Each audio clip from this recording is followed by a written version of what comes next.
وما لنا ألا نتوكل على الله وقد هدانا سبلنا ولنصبرن على ما آذيتمونا وعلى الله فليتوكل المتوكلون.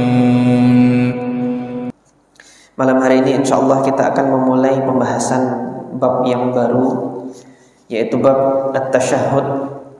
Setelah sebelumnya kita membahas bab jami', yaitu tentang perkara-perkara yang berhubungan dengan salat. Nah, dalam bab ini insyaallah lebih spesifik lagi kita membahas tentang perkara-perkara yang berkenaan dengan tasyahhud di dalam salat, atau masyarakat kita mungkin lebih mengenalnya dengan istilah tahiyat.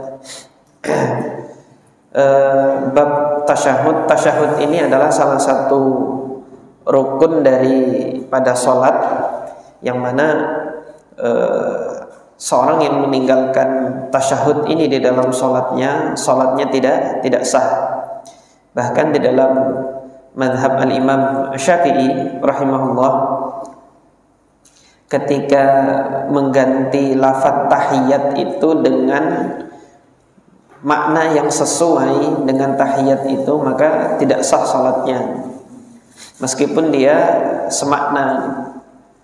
Ketika Allah Subhanahu wa taala ketika Nabi sallallahu alaihi wasallam mengajarkan at-tahiyat, dirubah misalnya menjadi assalam gitu kan. Ini tidak sah, tetapi assalamu alayka ayyuhan nabiy wa rahmatullahi wa barakatuh itu kan ada pada tempatnya sendiri. Nah, ini yang demikian ini karena lafaz tahiyat atau lafaz tasyahud diajarkan oleh Nabi sallallahu alaihi wasallam sebagaimana mengajarkan bacaan Al-Qur'an. Jadi bacaan Al-Qur'an ini ketika kita membacanya alhamdulillahirabbil alamin, enggak boleh diganti-ganti dengan hamdulillah. Anna lillahi hamdan misalnya, diganti-ganti seperti itu tidak diperbolehkan. Akan tetapi sebagaimana diriwayatkan pengucapannya, pelafalannya seperti itu pula nanti diucapkan. Nanti akan kita baca hadis yang pertama, yaitu hadis Abdullah ibn Mas'ud. Qala al-Hafidz Abdul Ghani al-Maqdisi rahimahullah an Abdullah bin Mas'ud radhiyallahu anhu, diriwayatkan dari Abdullah ibn Mas'ud radhiyallahu anhu. Beliau mengatakan, allamani Rasulullah sallallahu alaihi wasallam at-tasyahhuda. Rasulullah sallallahu alaihi wasallam mengajarkanku kalimat tasyahud, lafaz tasyahud atau redaksi tasyahud. Kaffi baina kaffaihi, tanganku ini berada di antara kedua tangannya Rasulullah sallallahu alaihi wasallam. Artinya hal ini menunjukkan posisinya Abdullah bin Mas'ud dengan Rasulullah itu dekat. Posisinya itu dekat. Ya, hal ini menunjukkan bahwasanya apa yang Abdullah bin Mas'ud dengar dari Rasulullah SAW itu sangat jelas sekali. Dekatnya posisi yang seperti ini, kemudian Abdullah bin Mas'ud mengatakan, kama yu'allimuni as-surata minal Qur'an. Jadi Rasulullah ketika mengajarkanku kalimat tasyahud ini, beliau sama seperti mengajarkan surah di dalam Al-Quran. Nah, surah di dalam Al-Quran tadi sebagaimana enggak boleh dirubah-rubah. Ketika doanya Rabbana atina fid dunya hasanah, maka doanya ya Rabbana atina fid dunya hasanah.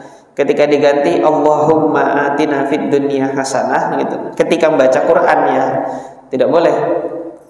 Meskipun maknanya itu sama. Tetapi nanti kalau berdoa di luar salat atau di luar membaca Al-Quran dengan doa Allahumma atina fid dunya hasanah boleh ketika dia berdoa. Tetapi pada saat baca Al-Quran sampai pada kalam Allah Rabbana atina fid dunya hasanah, terus kemudian dia improvisasi atau mau bikin variasi-variasi bacaan seperti itu, diubah deh kan.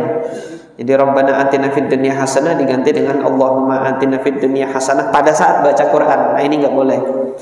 Karena riwayat ini dari Rasulullah SAW demikian dilafalkan dan dihafalkan. Nah, tahiyat juga demikian. Lafadznya bagaimana? Redaksi tahiyat ini yang diajarkan oleh Rasulullah kepada Abdullah bin Mas'ud adalah at-tahiyatu lillah was-salawatu wat-thayyibat.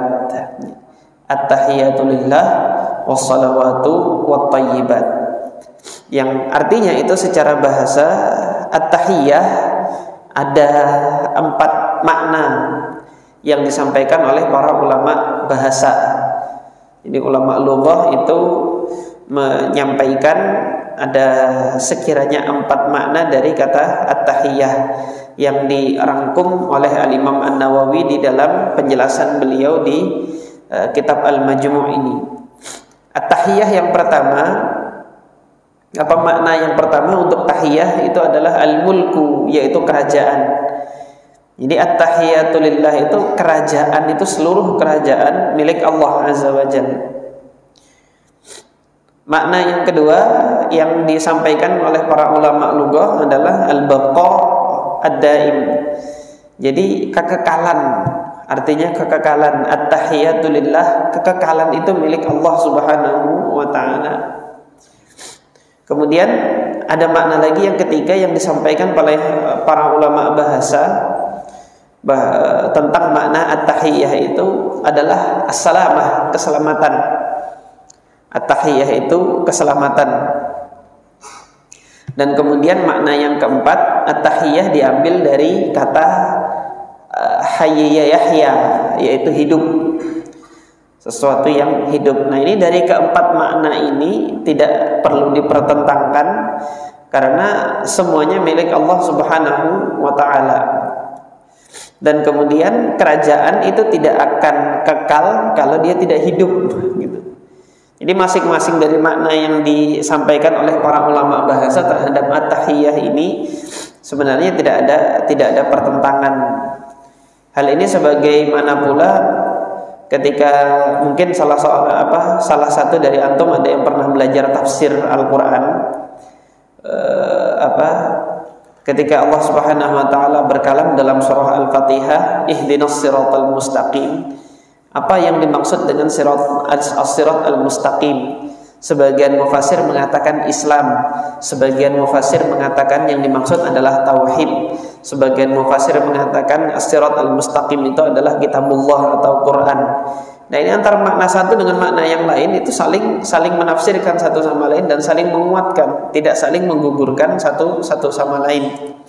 Nah, demikian pula makna tahiyah ini yang disampaikan oleh para ulama bahasa antara satu dengan yang lain ini saling mendukung, saling menguatkan. Ini menjelaskan bahwasanya seluruh kekekalan, seluruh kerajaan, seluruh kehidupan itu hanya milik Allah Subhanahu wa taala. Wassalawatu wattayyibat, as-salawat doa-doa yang baik, wattayyibat dan kebaikan-kebaikan itu milik Allah Subhanahu wa taala. Nah, dalam redaksi tahiyatnya tasyahudnya Abdullah bin Mas'ud ada 3 yang disebutkan.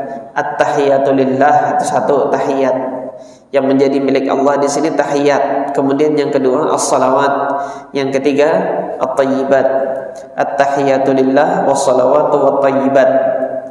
Baru setelah itu Abdullah ibn Mas'ud menyampaikan bahwasanya Rasulullah melanjutkan assalamu alayka ayyuhan nabiyyu wa rahmatullahi wa barakatuh. Sampaikan salam kepada Nabi Muhammad sallallahu alaihi wasallam, kemudian sampaikan salam kepada orang-orang yang saleh. Assalamu alayna wa ala ibadillahis salihin. Asyhadu an la ilaha illallah wa asyhadu anna Muhammadan abduhu wa rasuluh. Nah, ini lafaz tasyahudnya Abdullah ibn Mas'ud. Dan secara kekuatan sanad ini yang paling kuat. Karena hadis ini disepakati kesahihannya oleh Al-Imam Al-Bukhari dan Al-Imam Muslim. Lafaz tahiyat yang seperti ini yang dipilih oleh Al-Imam Abu Hanifah rahimahullah dan Al-Imam Ahmad ibn Hanbal. Kenapa kok dipilih oleh Imam Abu Hanifah? Lihat sahabatnya meriwayatkan siapa? Sahabat yang meriwayatkan Abdullah bin Mas'ud. Abdullah bin Mas'ud di mana? Di Kufah. Imam Abu Hanifah di mana? Di Kufah. Jadi poros fikihnya, poros fatwa yang berada di Kufah ini berpusat kepada Abdullah ibn Mas'ud yang nanti diajarkan kepada para fuqaha tabi'in, kepada para fuqaha atba'ut tabi'in. Nah, di para fuqaha atba'ut tabi'in pemimpinnya pada masanya kemudian adalah Al-Imam Abu Hanifah. Jadi fikih-fikihnya para fuqaha Kufah itu mengerucut dan terkumpul kepada Al-Imam Abu Hanifah. Jadi nanti antum bisa lihat bahwasanya fikihnya Imam Abu Hanifah itu salafnya itu paling banyak, kalau tidak Ali bin Abi Thalib ya Abdullah bin Mas'ud. Ali bin Abi Thalib karena setelah peristiwa pembunuhan Utsman bin Affan, pemerintahan dipindahkan dari Madinah ke Kufah hingga beliau menjadi muftinya Kufah. Nah, berdua bersama dengan Abdullah ibn Mas'ud. Ini yang paling sering nanti kalau antum melihat pendapat-pendapatnya para sadah Hanafiyah itu, salafnya yang juga berfatwa demikian adalah kalau tidak Abdullah bin Mas'ud, Ali bin Abi Thalib atau Abu Musa al-Ash'ari, karena mereka-mereka ini adalah para sahabat yang mengajarkan Islam dan menyebarkan hadis-hadis mereka di Kufah. Kemudian yang kedua, secara kekuatan sanad, lafaz tasyahud yang kedua secara kekuatan sanad adalah lafaz tasyahudnya al-Imam sahabat Nabi Abdullah ibn Abbas radhiyallahu anhuma. Nah, lafaz hadisnya Abdullah ibn Abbas infarada bihi Muslim. Hanya Imam Muslim saja yang meriwayatkan. Artinya yang mensahihkan hanya Imam Muslim. Tidak disepakati kesahihannya oleh Al-Imam Al-Bukhari dan Al-Imam Muslim. Jadi hanya Imam Muslim saja yang mensahihkannya. Nah, lafadznya ini yang mungkin paling populer di tanah air. Diajarkan di anak-anak SD kita. Kenapa? Karena lafadz ini yang dipilih oleh Imam Asy-Syafi'i. Jadi lebih dikuatkan oleh Al-Imam Asy-Syafi'i adalah redaksi hadisnya Abdullah ibn Abbas radhiyallahu anhuma, yaitu at-tahiyatul mubarakatus shalawatut thayyibatu lillah. Ada 4. At-tahiyat, al-mubarakat, as-salawat, at-thayyibat. Ini kan jadi ada 4. Kalau tadi lafadznya Abdullah bin Mas'ud 3 saja. At-tahiyatu lillah 1 tahiyat kan. Kemudian yang kedua as-salawat, kemudian wat-thayyibat. Ada 3 saja. Ini yang menjadi sebab kenapa Al-Imam Asy-Syafi'i rahimahullah lebih memilih redaksi hadisnya, redaksi tahiyatnya atau tasyahudnya Abdullah bin Abbas, karena ada tambahan mubarakah itu tadi. Karena dia ada tambahan mubarakah, semakin banyak lafadznya, itu yang dipilih oleh Al-Imam Asy-Syafi'i. Ini satu yang menjadi alasan bagi Al-Imam Asy-Syafi'i untuk memilih itu. Kemudian yang kedua, kalau antum nanti baca surah An-Nur, antum akan dapati kalam Allah Subhanahu wa taala, tahiyatan min indillahi mubarakah thayyibah. Tahiyat dari Allah yang sifatnya itu mubarakah dan sifatnya itu thayyibah. Jadi tahiyat dari Allah Subhanahu wa taala itu mubarak, mubarakah, penuh dengan keberkahan, thayyibah, penuh dengan kebaikan. Yang mana lafaz mubarakah ini ketika Allah mensifati tahiyatnya Allah itu, ini kan perintah Allah di dalam surah An-Nur itu, kalau kalian masuk rumah ucapkan salam. Nah, salam yang kalian ucapkan itu adalah tahiyat dari Allah Subhanahu wa taala yang sifatnya mubarakah dan sifatnya thayyibah. Nah, di dalam redaksinya Abdullah bin Mas'ud tidak ada pensifatan mubarakah. Sementara di dalam hadisnya Abdullah bin Abbas ada tambahan pensifatan mubarakah. Jadi karena sesuai dengan ayat ini, Ini pula yang menjadi alasan Al-Imam Asy-Syafi'i rahimahullah lebih memilih lafadz hadisnya lafadz tasyahudnya Abdullah ibn Abbas. Meskipun secara kekuatan sanad lebih kuat hadis Abdullah bin Mas'ud. Ini dua. Kemudian yang ketiga, ada perkara yang ketiga. Nabi SAW ketika mengajarkan kepada Abdullah ibn Abbas lafadz tahiyat ini menunjukkan bahwasanya lafadz tahiyatnya Abdullah ibn Abbas itu mutaakhir, pada periode akhir. Taunya dari mana? Kemarin kan sudah kita bahas. Abdullah bin Abbas hijrah bersama ayahnya membersamai Rasulullah kapan? Mungkin sebagian dari antum masih ada yang ingat, yaitu pada saat Fathu Makkah. Fathu Makkah terjadi di tahun 8 Hijriah. Setelah Fathu Makkah barulah keluarga Abbas ibn Abdul Muttalib ikut bersama Rasulullah hijrah ke Madinah. Sejak saat itu Abdullah bin Abbas membersamai Rasulullah SAW. Adapun Abdullah ibn Mas'ud kapan membersamai Rasulullah? Semenjak periode Mekah sudah membersamai Rasulullah SAW. Abdullah bin Mas'ud itu dari kabilah Bani Hudzail Al-Hudhali, yang pemukimannya itu berada di luar kota Mekah tetapi dekat dengan Mekah, tidak berada di dalam kota Mekah. Jadi begitu mendengar ada kabar kenabiannya Nabi Muhammad SAW, beliau datang kepada Rasulullah dan menyatakan keislamannya, yaitu Abdullah ibn Mas'ud, termasuk di antara yang para sahabat yang pertama kali masuk Islam. Artinya redaksi tahiyatnya atau redaksi tasyahudnya Abdullah ibn Mas'ud itu sudah diajarkan awal-awal oleh Nabi, dipraktekkan oleh Abdullah ibn Mas'ud, mungkin nanti dengan sahabat-sahabat yang lain. Nah, ketika Nabi Muhammad SAW setelah Fathu Makkah pada periode akhir-akhirnya, kan setelah Fathu Makkah tahun 8 Hijriah, 9 Hijriah, 10 Hijriah, 11 Hijriah Rasulullah wafat. Nah, diajarkan dengan yang baru. Nah, ini yang menjadi sebab ketiga kenapa madhab Al-Imam Asy-Syafi'i itu memilih redaksinya Abdullah ibn Abbas, karena ini yang terbaru, yang terupdate gitu loh.